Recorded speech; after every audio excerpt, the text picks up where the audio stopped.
Today we're gonna be looking at something very special, and no, this is not a UFO or a drone. This is an e-bike kit.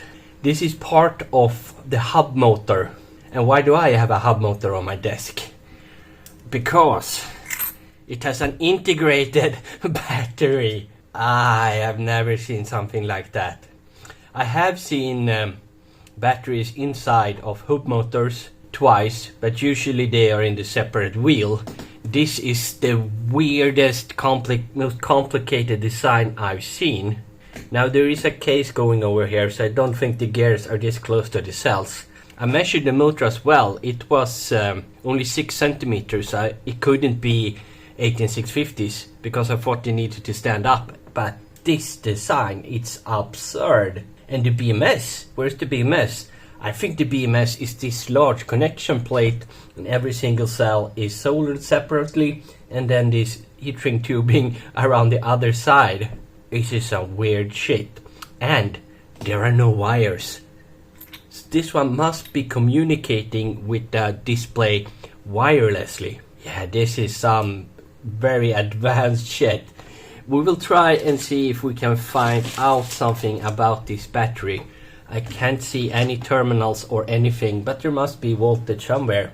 And here we do have 2 wires that seem to go to the other side.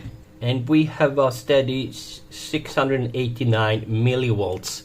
So this is completely dead. Can't really see what cells they have been using. I've never seen this color heat shrink tubing. I will open it up a little bit and have a peek. Sun power, and it says 3000, so maybe this is 3000 milliampere hours. Never heard of sun power. Let's have a look at the controller side. There's some kind of dirt.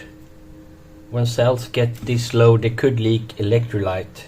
Cannot verify the electronics is working, but it's drenched in silicone, transparent silicone for once. We could offer cell replacement, but this whole kit is just 500 euros or something. So it would be cheaper to buy a new configuration. It's insanely complicated and it's definitely made by a machine. Because this is a wheel, every single cell needs to be aligned perfectly. Because if a wheel has different weight on one side, that won't work very well. Surely this is low speed vehicle, but we will not attempt to beat the machines at this. This need to be precision works. We don't know about the BMS. Here's also something that looks like water damage, and there are MOSFETs between the cell. It's a very interesting design, but it's just insanely complicated. Well, you had a look at this as well. I thought it was a pretty cool looking battery, very fancy battery. I don't know about the kit, how it works, but the battery is out of this world. So that's it.